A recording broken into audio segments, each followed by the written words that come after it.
मेरे प्रिय भाई और बहनों, अभी कुछ दिन पहले 15-16 साल की एक लड़की आश्रम में लाई गई थी। उसका परिवार उसको लेके आया था। लड़की मानसिक रूप से बहुत असंतुलित हो गई है, दिन रात सोती नहीं है, परेशान करती रहती है। उसकी दीदी से बात करने पर उसने कहा कि स्वामी जी, उसको बहुत ज़्यादा चिंता हो गई है। वो मेरे विवाह के बारे में चिंता कर रही हैं कि कैसे मेरा विवाह होगा। पिताजी के बारे में चिंता कर रही हैं कि जो काम कर रहा है काम अच्छे से नहीं चल रहा है। 15-16 साल की वो लड़की परिवार की चिंताओं से इतना ग्रसित हो गई कि मानसिक रूप से असंतुलित हो गई है। ये उस लड़की की कहानी नहीं है। ऐसे लाखों करोड़ों लोग आज परिवार और समाज की परिस्थितियों को देखकर टूटे हुए हैं, निराश हो गए हैं, उदास हो गए हैं, यहां तक कि आत्महत्या करने को सोचते हैं। और इस बात को भी जान लीजिए, परिस्थितियां और ज्यादा अच्छी होने वाली नजर नहीं आती है। परिस्थितियां बिगड़ती जा रही हैं, दुनिया और ज्यादा बिगड़ती जा रही है। ऐसे परिवेश में एक विश्वासी को क्या करना चाहिए? एक विश्वासी को यीशु को अपना प्रभु बनाना चाहिए। हम सुसमाचार में पढ़ते हैं, यूहन्ना के सुसमाचार के अध्याय 20 में प्रभु यीशु अपने शिष्यों को बंद कमरे में आकर दर्शन दिए पुनरुत्थान के बाद। लेकिन दूसरी बार दर्शन देते समय थॉमस भी उनके साथ था। जब पुनर्जीवित यीशु को थॉमस ने देखा तो थॉमस ने प्रभु से कहा, हे मेरे प्रभु, हे मेरे ईश्वर। एक बहुत बड़ी घोषणा थी। वास्तव में वो थॉमस की घोषणा नहीं थी, बल्कि सभी प्रेरितों की, सभी शिष्यों की घोषणा थी। हे मेरे प्रभु, हे मेरे ईश्वर। एक बहुत महत्वपूर्ण बात है, क्योंकि तब तक यीशु की मृत्यु से पहले तक यीशु उनके लिए एक गुरु समान थे। यीशु इनके लिए गुरु समान थे, चमत्कारी थे, उनके पीछे चला फिरा करते थे, उनके चमत्कारों को देखा करते थे। लेकिन यीशु उनके लिए गुरु मात्र थे और बाहर थे।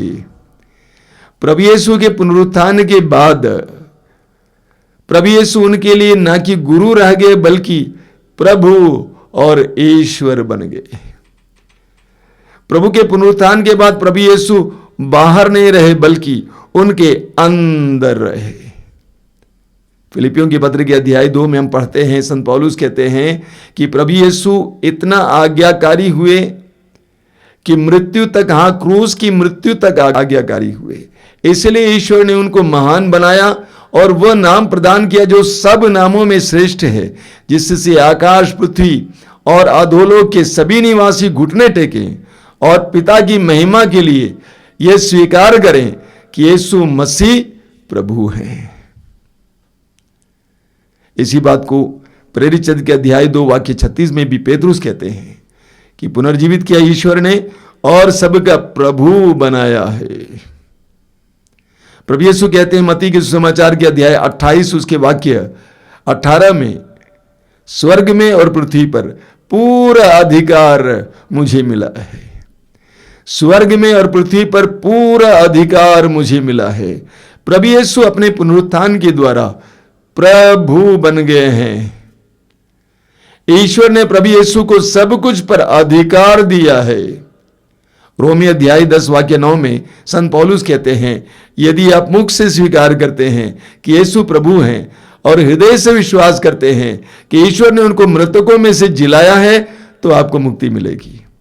यदि आप मुख से स्वीकार करते हैं कि यीशु प्रभु हैं और हृदय से विश्वास करते हैं कि ईश्वर ने उनको मृतकों में से पुनर्जीवित किया है, तो आपको मुक्ति मिलेगी। तो प्रभु यीशु के शिष्यों ने यीशु के पुनरुत्थान के बाद यीशु को अपने प्रभु और ईश्वर माना। हर विश्वासी को भी यीशु को अपना प्रभु मानना है। यीशु को प्रभु मानने का अर्थ क्या है, मतलब क्या है? सबसे पहले यीशु को अपने जीवन का केंद्र बनाना, अपने परिवार का केंद्र बनाना। यीशु को केंद्र बनाने का मतलब क्या है? यीशु को मुख्य स्थान देना। यीशु को मुख्य समय देना, यीशु को प्यार देना, यीशु को ध्यान देना, अपना ऊर्जा यीशु के लिए खर्च करना, यीशु को अपने जीवन का केंद्र बनाना। जब यीशु हमारे जीवन के केंद्र बन जाएंगे, सब कुछ नियंत्रित हो जाएंगे। हम पढ़ते हैं कुलोसियों के पत्र के अध्याय 1 वाक्य 16 में संत पौलुस कहते हैं, सब कुछ उनके द्वारा और उनके लिए सृष्टि किया गया है। यहां तक कि स्वर्गदूतों की श्रेणियां भी उनके द्वारा और उनके लिए। ये उनके लिए मतलब क्या है? यीशु के लिए, ख्रिस्त के लिए। सब कुछ ईश्वर ने ख्रिस्त के द्वारा सृष्टि किया है और ख्रिस्त के लिए सृष्टि किया है। क्या मतलब इसका? सब कुछ का केंद्र ख्रिस्त यानी यीशु होना चाहिए। जानते हैं हमारे जीवन में समस्याएं कब आती हैं? जब यीशु को केंद्र से बगल किया जाता है, तब हमारे जीवन में असंतुलन आ जाता है, सब कुछ गड़बड़ होने लगता है। जब परिवार के केंद्र से यीशु को हटाया जाता है, तब उस समय असंतुलन आ जाता है, गड़बड़ियां आ जाती हैं। जब हमारे व्यक्तिगत जीवन से केंद्र से यीशु को हटा दिया जाता है, बगल किया जाता है, असंतुलन आ जाता है। इसलिए हमारे जीवन की समस्याओं का समाधान यीशु को केंद्र बनाना है। इस दुनिया में बहुत सारे लोगों ने ईश्वर की जगह अन्य चीजों को दे रखा है। कई लोग धन को, पैसे को, संपत्ति को ईश्वर का स्थान दे रखे हैं। वे धन के लिए जीते हैं। धन कमाना, धन बटोरना उनकी जिंदगी का एकमात्र लक्ष्य बना हुआ है। धन से संबंधित बातें ही होती हैं, क्योंकि उन्होंने धन को अपने जीवन का केंद्र बनाया है। लूकस के सुसमाचार के अध्याय 12 वाक्य 15 में प्रभु यीशु कहते हैं, सावधान, हर तरह के लोभ से बचे रहो। सावधान, हर तरह के लोभ से बचे रहो, क्योंकि किसी के पास कितनी ही संपत्ति क्यों ना हो, वह उसके जीवन की, प्राण की रक्षा नहीं कर सकती है। प्रभु कहते हैं, सावधान, हर तरह के लोभ से बचे रहो, क्योंकि किसी के पास कितनी ही संपत्ति क्यों ना हो, वह उसके प्राणों की रक्षा नहीं कर सकती है। लूकस के सुसमाचार के अध्याय 19 में हम पढ़ते हैं जक्केउस के बारे में। जक्केउस के जीवन का एकमात्र उद्देश्य था धन बटोरना, और धन बटोरने के लिए ना जाने उसने क्या क्या नहीं किया। उसने लोगों को धोखा दिया, अन्याय किया, चोरी की। लेकिन एक बार यीशु उसके जीवन में आ गए तो जक्केउस अपने जीवन को बदल देता है। कहता है, आधी संपत्ति मैं गरीबों में बांट दूंगा, जिनको मैंने ठगा है मैं उनको 4 गुना वापस लौटाऊंगा। जक्केउस ने यीशु को अपने जीवन का केंद्र बनाया। हर विश्वासी को इसी तरह यीशु को अपने जीवन का केंद्र बनाना होगा। कई लोग लोगों को ईश्वर का स्थान दे देते हैं। उनका ईश्वर लोग हैं, पति, पत्नी, बच्चे, मां बाप, दोस्त। उनके जीवन का मुख्य स्थान वे ले लेते हैं, उनके लिए ही जीते हैं, उनकी दुनिया उनके इर्द गिर्द है, लोगों के लिए जीते हैं। बहुत सुंदर वचन है इस्यास अध्याय 2 वाक्य 22। इस्यास अध्याय 2 वाक्य 22 में प्रभु कहते हैं, मनुष्य पर भरोसा मत रखो, मनुष्य पर भरोसा मत रखो, क्योंकि मनुष्य नाक की सांस मात्र है। मनुष्य नाक की सांस मात्र है। क्या भरोसा है कि तुमने मनुष्य को अपने जीवन का सब कुछ मान रखा है। यिर्मयाह नबी अध्याय 17 उसके वाक्य 5 और 6 में प्रभु कहते हैं, धिक्कार उस मनुष्य को जो ईश्वर से मुंह मोड़ लेता है और मनुष्य पर भरोसा रखता है। वो मरुभूमि के पौधे की तरह है जो कभी अच्छे दिन नहीं देखता है। तो कई लोग मनुष्यों को अपने जीवन का केंद्र बना रखा है, मनुष्यों के लिए ही जीते हैं। कई लोग सौंदर्य को अपने जीवन का केंद्र बना रखा है, सौंदर्य को, शारीरिक सुंदरता को, नाम को, यश को, पद को, भोग विलास को, मनोरंजन को, खाने पीने को, उनके जीवन का मकसद ये सब होता है। हम पढ़ते हैं तिमोथी का पहला पत्र अध्याय 6 वाक्य 7 में संत पौलुस कहते हैं, हम इस संसार में कुछ भी नहीं लेके आए और कुछ भी नहीं ले जाएंगे। एक कैंसर आ गया, ब्लड कैंसर आ गया, कहां गई सुंदरता, कहां गया पद, कहां गया अधिकार, कहां गया भोग विलास? टिकाऊ नहीं है। जीवन का केंद्र इन सारी चीजों को नहीं बनाना चाहिए। तो हमें यीशु को अपने जीवन का केंद्र बनाना चाहिए। Jesus must be the centre of our life. और यीशु के इर्द गिर्द अन्य लोग, यीशु को केंद्र बनाना। यीशु को प्रभु बनाने का दूसरा मतलब है यीशु को अपने जीवन का मालिक बनाना। यीशु मालिक है और मैं दास हूं, मैं नौकर हूं। लेकिन अक्सर मैंने ये देखा है, अधिकतर विश्वासियों के लिए, मसीहियों के लिए यीशु उनका नौकर है। जब आवश्यकता होती है यीशु को बुलाया जाता है। जब पैसा चाहिए, यीशु, पैसा मिल गया, यीशु को दूर रखते हैं। बच्चा चाहिए, यीशु, बच्चा मिल गया, अब यीशु को दूर रखते हैं। नौकरी चाहिए, यीशु, नौकरी मिल गई, यीशु को दूर रखते हैं। अक्सर अधिकतर विश्वासियों ने यीशु को अपना नौकर बना रखा है।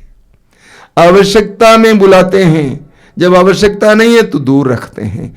हमें यीशु को सेवक नहीं बनाना चाहिए, बल्कि अपने जीवन का मालिक बनाना चाहिए, चलाने वाला। जिसकी चलता है उसकी चलता है, उसकी बात के अनुसार चलता है। इस्राएली जनता का उदाहरण लीजिए। ईश्वर ने इस्राएली जनता को चलाया, बचाया, चलाया। एक समय आया कि इस्राएली जनता ने ईश्वर का तिरस्कार किया, एक बार नहीं, कई बार। लेकिन शुरुआत में ईश्वर ने इस्राएली जनता को चलाया, संभाला। वचन में लिखा हुआ है, स्तोत्र ग्रंथ के स्तोत्र 37 उसके वाक्य 5 में, अपना जीवन प्रभु को अर्पित करो, उस पर भरोसा रखो, वह तुम्हारी रक्षा करेगा। अपना जीवन प्रभु को अर्पित करो, उस पर भरोसा रखो, वह तुम्हारी रक्षा करेगा। अपना जीवन प्रभु को अर्पित करो। यह जीवन प्रभु का है, प्रभु को दे दो, उसको मालिक बनाओ। पहला पेतरुस अध्याय 5 वाक्य 7 आपने बार बार सुना है। पेतरुस कहते हैं, आप अपनी सारी चिंताएं उस पर छोड़ दें, क्योंकि वह आपकी सुधि लेता है। आप अपनी सारी चिंताएं उस पर छोड़ दें, क्योंकि वह आपकी सुधि लेता है, वह आपका ख्याल करता है। आप पढ़ेंगे स्तोत्र 55 उसके वाक्य 23 में लिखा हुआ है, तुम प्रभु पर अपना भार छोड़ दो, वह तुमको संभालेगा। तुम प्रभु पर अपना भार छोड़ दो, वह तुमको संभालेगा। वो सत्य प्रतिज्ञा है, इसीलिए अपना पूरा भार उस पर छोड़ दो। हमें प्रभु के दास बनना है। जिस तरह सामुएल ने कहा, हे प्रभु बोल, तेरा दास सुन रहा है। हे प्रभु बोल, तेरा दास सुन रहा है। हमें भी इसी तरह करना है। अपने जीवन की कठिन परिस्थितियों में प्रभु को अपना मालिक बनाना है। प्रभु से कहना है कि प्रभु ये वास्तविकता, ये सच्चाई है, तू बोल, मुझे क्या करना चाहिए। वो बोलेगा और उसकी चलेगा, उसकी चलने दो। बोलिए hallelujah, hallelujah, hallelujah, hallelujah, hallelujah. तीसरा है अपना जीवन यीशु पर निर्मित करना।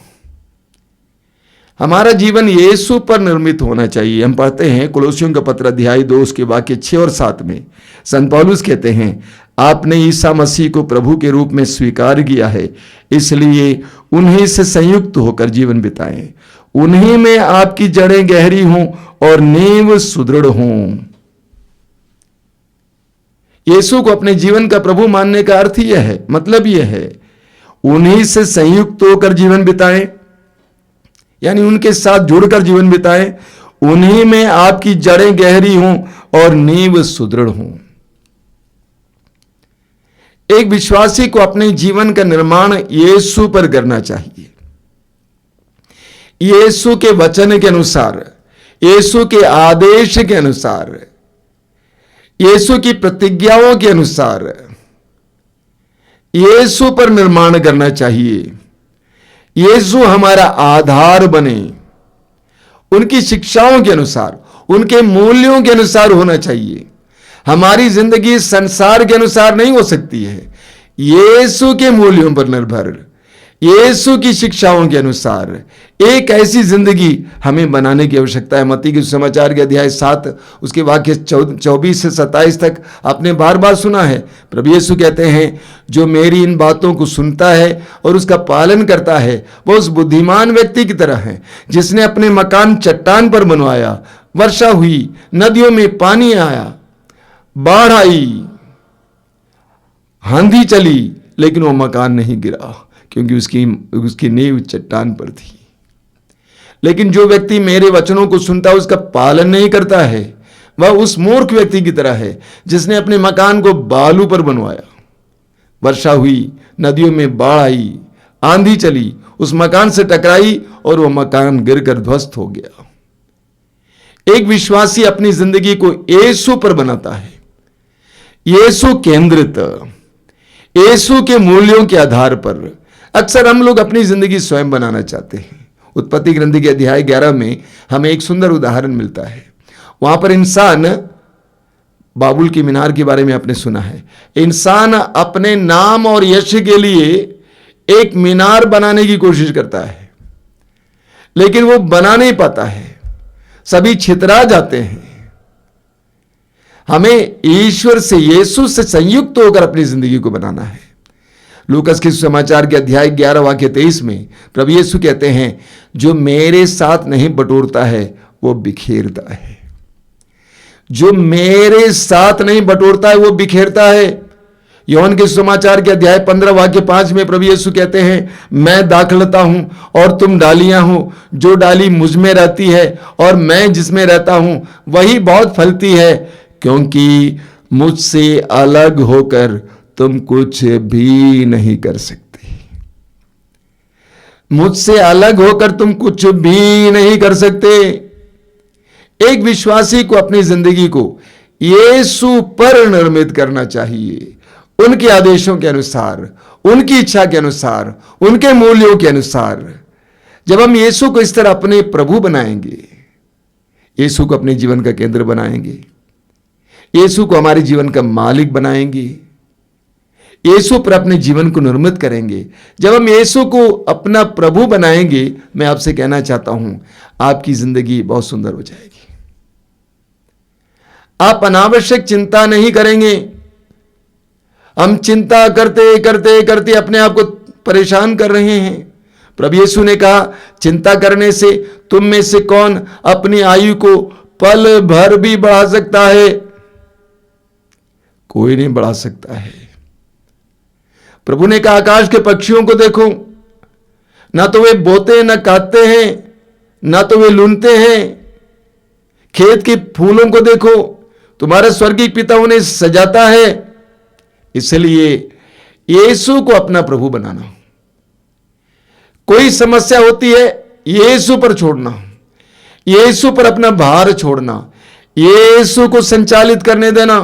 चिंता नहीं करेंगे, अपनी परेशानी को प्रभु के हाथ में समर्पित करेंगे। बार बार मैंने आपसे कहा, फिलिप्पी अध्याय 4 वाक्य 6, प्रभु क्या कहते हैं, प्रभु का वचन क्या कहता है? किसी बात की चिंता ना करो, हर जरूरत में प्रार्थना करो, विनय तथा धन्यवाद के साथ अपना निवेदन प्रभु के सम्मुख रखो। एक विश्वासी इस तरह की जिंदगी जीता है, चाहे कोई भी कठिनाई क्यों ना हो, उन सारी परिस्थितियों में वह यीशु के करीब आता है, यीशु के साथ बैठता है, यीशु को सुनता है, यीशु के हाथों में सुपुर्द करता है, कहता है, प्रभु तू संभाल। आपको याद है मत्ती अध्याय 8 में प्रभु यीशु अपने शिष्यों के साथ झील पार कर रहे हैं। झील में झंझावात उठने लगा, लहरें ऊपर उठने लगी, नाव पानी से ढकी जा रही थी, सुसमाचार कहता है। शिष्य घबरा गए थे, यीशु सोए हुए थे। शिष्यों ने आकर यीशु को जगाया और कहा कि प्रभु आपको कोई चिंता नहीं, हम लोग डूब रहे हैं। शिष्यों ने अपनी परिस्थिति को यीशु के हाथ में सुपुर्द कर दिया। यीशु ने क्या किया? जाग कर आंधी को शांत किया, समुद्र को शांत किया और पूर्ण शांति छा गई। एक सुंदर प्रतीक है हम विश्वासियों के लिए। जीवन की कठिनाइयों में, आंधियां चलते समय जिसने यीशु को अपना प्रभु बनाया है, वो अपने जीवन को यीशु के हाथों में सुपुर्द कर देता है। वो चिंता नहीं करता है, वो कहता है मेरा प्रभु संभालेगा। प्रभु को अपना जीवन अर्पित करो, उस पर भरोसा रखो, वह तुम्हारी रक्षा करेगा।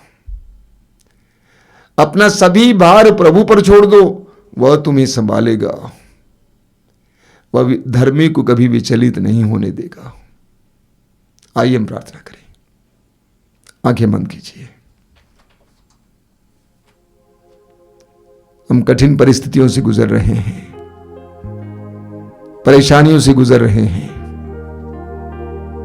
मन विचलित हो रहे हैं, परेशान हो रहे हैं। ऐसी परिस्थितियों में हम विश्वासियों को, मसीहियों को अपना सब कुछ यीशु को समर्पित करना और यीशु को अपना केंद्र बनाना है। Make Jesus Christ the centre of your life. यीशु को अपने जीवन का केंद्र बनाओ, अपना मालिक बनाओ। उनकी बात को सुनने के लिए तैयार हो जाओ। वह जो आदेश दे उसका पालन करने के लिए तैयार हो जाओ। माता मरियम की तरह यह कहना, मैं प्रभु की दासी हूं, मैं प्रभु की दासी हूं, तेरा कथन मुझ में पूरा हो जाए। आई एम रेडी, मैं तैयार हूं, प्रभु की इच्छा मुझ में पूर्ण हो जाए, क्योंकि मैं जानता हूं कि प्रभु की इच्छा मेरी भलाई के लिए है। वचन कहता है जो मेरे साथ में बटोरता है वो बखेरता है। समर्पित कीजिए अपने जीवन को, अपनी परिस्थिति को समर्पित कीजिए, जीवन की हर कठिनाई को समर्पित कीजिए। आज जिन कठिनाइयों से आप गुजर रहे हैं, सारी कठिनाइयों को यीशु को समर्पित कीजिए। आंखें बंद करना, एक दो पल एकांत एकाग्र होकर अपने आप को समर्पित करना, अपनी परिस्थिति को समर्पित करना। यीशु से कहना, यीशु तू मेरे जीवन का केंद्र है, तू मेरा प्रभु है, मेरे पिता है, मैं तेरा दास हूं, तेरी दासी हूं। मेरा जीवन तुझ पर बनेगा, तू जितना चाहता है उतना ही बनेगा। मैं संसार के अधीन नहीं रहूंगा, तेरे अधीन रहूंगा। तेरी स्तुति, तेरी आराधना, तेरी महिमा